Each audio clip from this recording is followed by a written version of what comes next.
On a tous à l'intérieur de nous des systèmes qui bossent en silence sans qu'on y pense jamais. Et pourtant, il y a un réseau, une sorte de plomberie interne d'une précision incroyable qui est une véritable merveille d'ingénierie.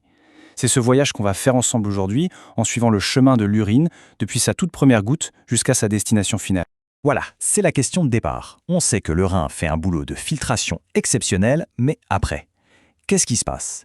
Comment est-ce que le résultat de ce nettoyage est évacué de manière sûre et efficace? Eh bien, c'est tout le rôle des voies excrétrices qu'on va détailler. Allez, c'est parti, notre voyage commence vraiment là où tout se crée, au cœur même du rein. C'est ici qu'un système de collecte absolument génial entre en jeu, un assemblage d'entonnoirs parfait pour ne perdre aucune goutte. Alors, pour qu'on parle bien de la même chose, quand on dit voies excrétrices, on parle de toute la tuyauterie. Comme on peut le voir sur le schéma, ça démarre à l'intérieur du rein, avec ce qu'on appelle les calices. Ils se rejoignent dans un réservoir principal, le bassinet, et à partir de là, de longs tuyaux, les urétères, prennent le relais pour descendre jusqu'à la vessie. Le point de départ du flux, le voici, c'est la pointe de chaque pyramide rénale.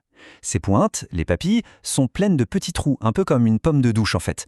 C'est de là que l'urine qui vient d'être fabriquée commence à perler, goutte à goutte, en continu. Ce qui est fou, c'est l'organisation au millimètre près. Chaque papille est littéralement coiffée par un petit entonnoir, un calice mineur. C'est la toute première étape de la collecte. Un réceptacle individuel qui chope l'urine dès qu'elle sort. On en a une dizaine comme ça par rein. Évidemment, pour que ce soit efficace, le système doit converger. Ces multiples petits canaux, les calices mineurs, vont se regrouper par 2 ou 3. Et en fusionnant, ils forment des conduits plus larges, les calices majeurs. En gros, on passe une dizaine de petits ruisseaux à seulement 3 grandes rivières par rein. Et voilà le point de rencontre final à l'intérieur du rein. Nos 3 calices majeurs déversent tout leur contenu dans cette structure en forme d'entonnoir qu'on appelle le bassinet ou pelvis rénal. C'est la salle d'embarquement, juste avant le grand voyage hors du rein. Bon, l'urine quitte maintenant le rein et s'engage dans l'urétère. Et attention, ce n'est pas un simple tuyau passif, c'est une structure musculaire super dynamique qui se contracte par vagues. C'est ce qu'on appelle le péristaltisme, et ça pousse activement l'urine vers le bas, tellement bien que ça marcherait même si on se tenait sur la tête. Ce conduit fait environ 30 cm, et il suit un chemin bien précis. Pour bien comprendre, on le découpe en 4 parties. D'abord, la portion lombaire qui descend le long des muscles du dos. Ensuite, la portion iliaque, un point de passage stratégique où il croise de gros vaisseaux. Puis il plonge dans le bassin, c'est la partie pelvienne. Et enfin, la toute petite portion vésicale, là où il traverse la paroi de la vessie pour y entrer. Et ça, c'est un point absolument crucial à retenir. Le diamètre de l'urétère n'est pas constant. Il a 3 zones de rétrécissement naturelles. Une juste à la sortie du rein, une deuxième quand il croise les vaisseaux iliaques, et une troisième juste avant d'entrer dans la vessie. Pourquoi c'est si important? Parce que c'est exactement là, dans ces goulots d'étranglement, que les calculs rénaux se bloquent et provoquent des douleurs atroces. Faut bien s'imaginer que l'urétère, il ne se balade pas dans un grand espace vide. Pas du tout. Il traverse une des zones les plus peuplées du corps, un véritable carrefour où il doit se faufiler entre des artères énormes, des veines, des nerfs et plein d'autres organes. Cette coupe de scanner nous permet de bien situer les choses. On voit la colonne vertébrale derrière, et juste devant, on devine 2 petits points. Ce sont les urétères. Ils sont en position rétro-péritonéale, un mot un peu compliqué pour dire qu'ils sont collés contre la paroi arrière de l'abdomen, en dehors de la grande poche qui contient les intestins. Pendant sa descente, l'urétère se frotte au plus gros vaisseau du corps. À droite, il est quasiment en contact direct avec la veine cave inférieure. Et à gauche, il longe l'aorte. On imagine bien que cette proximité rend toute chirurgie de ces gros vaisseaux très délicate, car l'urétère est juste à côté. C'est quand il plonge dans le bassin que son chemin devient vraiment critique. Et c'est là qu'une différence fondamentale apparaît entre l'anatomie masculine et féminine.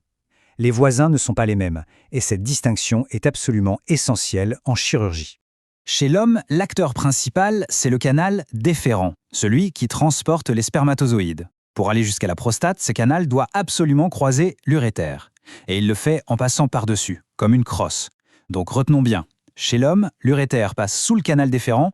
Chez la femme, cette relation anatomique est tellement importante et tellement source d'erreurs potentielles qu'il existe un moyen mnémotechnique universel pour s'en souvenir. Une petite phrase toute simple, l'eau sous les ponts. Alors, qu'est-ce que ça veut dire? C'est simple. Pour amener du sang à l'utérus, l'artère utérine doit traverser le pelvis. Elle forme une sorte de pont vasculaire. Et l'urétère, qui transporte l'eau, c'est-à-dire l'urine, passe juste en dessous de ce pont. Le danger, c'est lors d'une hystérectomie.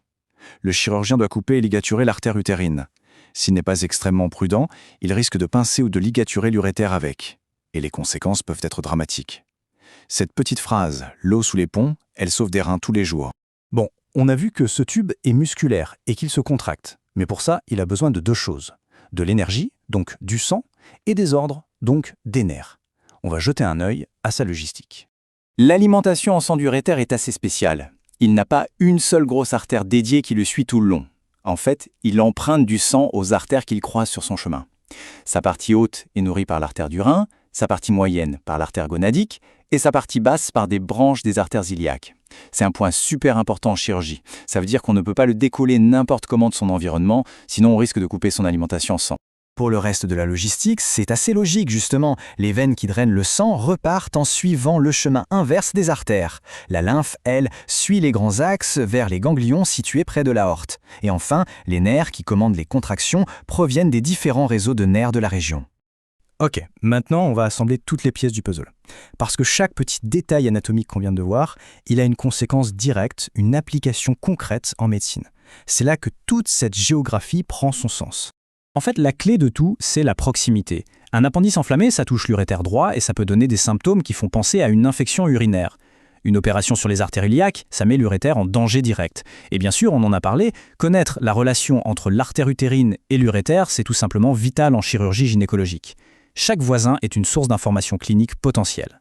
Au final, ce voyage au cœur de notre plomberie interne nous montre une chose. Le corps humain est une carte d'une complexité et d'une densité assez folle. Quand on pense à cet enchevêtrement où des structures vitales se frôlent à chaque instant, on mesure l'immense connaissance, la précision et le respect qu'il faut pour y intervenir. C'est une vraie leçon d'humilité face à une mécanique aussi parfaite.